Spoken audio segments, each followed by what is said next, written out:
I am staring at a timing screen right now that absolutely defies every piece of logic, every single preseason prediction, and honestly, every shred of hope the rest of the paddock brought to Melbourne.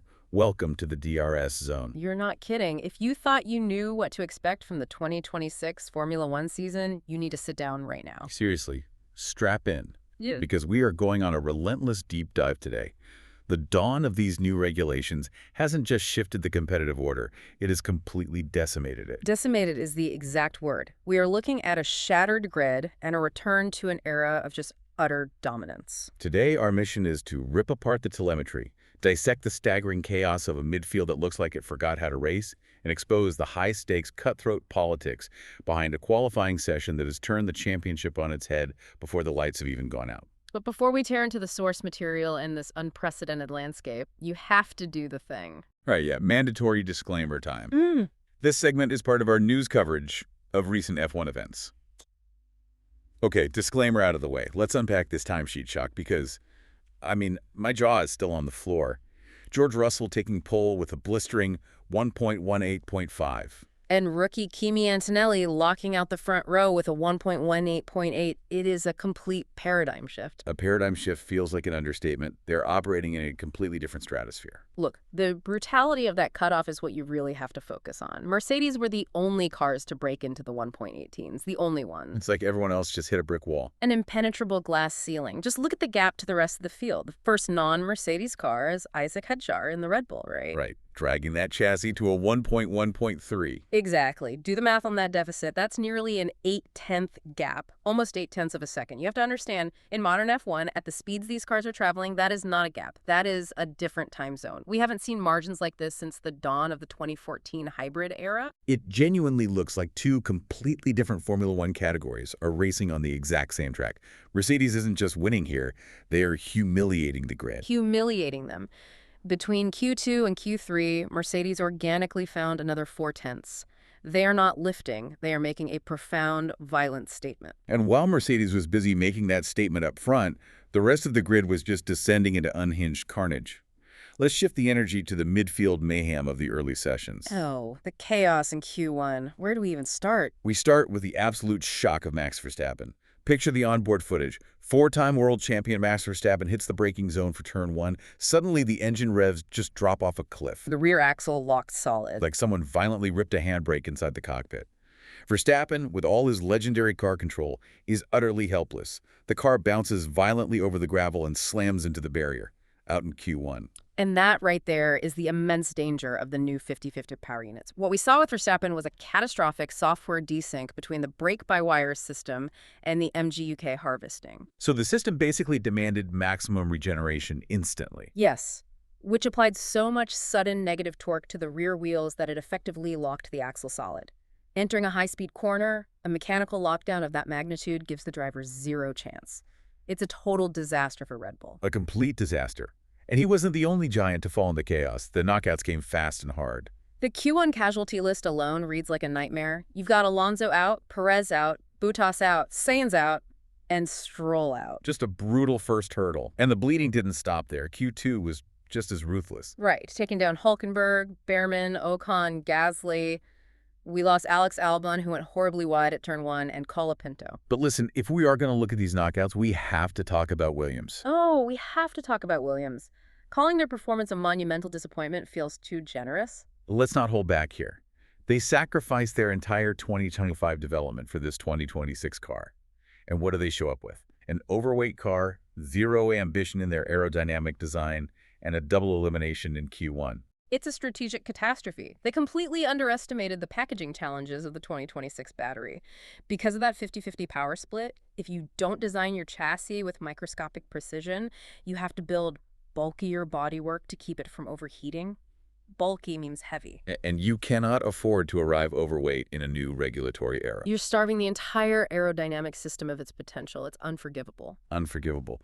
But wait, speaking of aerodynamic systems, we have to address the McLaren mystery.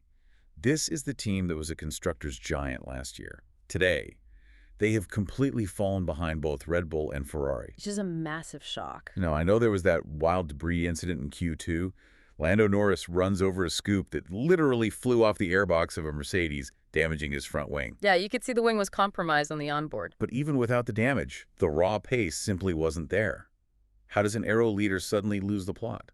Because the 2026 rules simplified the aerodynamics, they reduced the effectiveness of the underfloor ground effect tunnels. McLaren had to rely more on top-body aerodynamics, but the new Mercedes engine requires entirely different cooling architecture. McLaren stepped into unknown territory and got lost. Wow. But amidst all this carnage, there is one massive silver lining we have to celebrate: Audi. The new Audi team operating out of the Sauber structure, this is a huge achievement. Massive. Last year, they were the undisputed red lantern of the grid. Today, rookie Gabriel Bortoleto puts it in P10, and Nico Hülkenberg manages P11. Escaping the basement in year one of a new engine regulation is remarkably difficult. They are genuinely in the midfield fight. Huge applause for Audi, but we need to get back to the apex predators of this session. We are about to tear down the telemetry, and the numbers are terrifying. If you look at the corner-by-corner analysis, it is an absolute annihilation. Right. Sure, Red Bull has a slight edge on pure top speed down the main straight, and Ferrari claws back a tiny advantage in one power-limited zone, but everywhere else, total, suffocating Mercedes domination. Let me give you the killer stat. Look at the flowing sector, where the old chicane used to be. ISACK HADJAR starts the straight 0.3 seconds behind Russell. By the end of pure acceleration, he drops to 0.5 seconds back. Half a second just on the throttle. But then, in just 2 braking and cornering zones, Russell pulls out an incredible 0.8-second lead, 0.8 gained. How is a car physically capable of doing that? Flawless integration. It's not just the new 50-50 combustion electric engine formula. It's the seamless marriage of the Mercedes factory chassis and motor. They manage the electrical energy deployment better than anyone else. And we know it's about this specific factory integration because the other Mercedes customer cars, like Williams and McLaren, aren't anywhere near the front. Exactly. The power unit is only as good as the aerodynamic shell that encases it and the software deploying its energy. Okay, but this raises a burning question. I mean, the political time bomb question. If you're this fast, why show your hand? Why risk angering the FIA by utterly humiliating your rivals by 0.8? That is the ultimate aha insight. There are 2 massive political reasons Mercedes is going flat out and holding absolutely nothing back. The first is the A-Duo rule. The A-Duo rule. Break this down for us. The FIA will give development assistance, basically 1 or 2 free updates, to engine manufacturers who fall into a 2% or 4% performance deficit behind the leader. Wait, if that's the case, wouldn't Mercedes want to hide their pace so their rivals don't get those free upgrades? You would think so on track, but Mercedes clearly believes this deficit will be measured in a lab on a static dynamometer, not by looking at on-track lap times. So the FIA will already know exactly how much raw power the Mercedes engine produces anyway. Precisely. You cannot fake dynamometer data. So if Mercedes knows their rivals are going to get the development upgrades regardless, there is zero incentive to hide their pace. They might as well unleash everything. That is brilliant. But you said there was a second reason, the June 1st master plan. Yes. On June 1st, the FIA changes the exact methodology of how they measure the engine's compression ratio.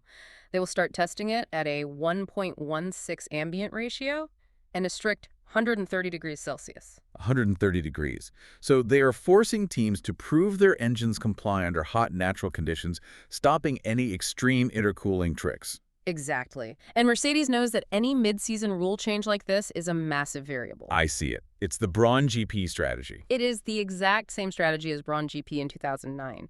Mercedes knows a rule change or FIA intervention could clip their wings by mid-season, so they are trying to ruthlessly lock up the championship right now in the first handful of races. Build an insurmountable lead right out of the gate. The drama is off the charts. We're heading into an explosive landscape for the race. To summarize the sheer madness, a Mercedes team that looks untouchable. A rookie, Antonelli, surviving a trip through the Turn 3 gravel to still take the front row. HADJAR delivering the qualifying of his life for Red Bull. And Verstappen with a mountain to climb from the back. It's the perfect storm. But I want to leave you with a chilling final question to mull over. If Mercedes is pushing this relentlessly because they fear the FIA's mid-season rule changes, what happens if June 1st comes and the new rules don't slow them down at all? Oh, man.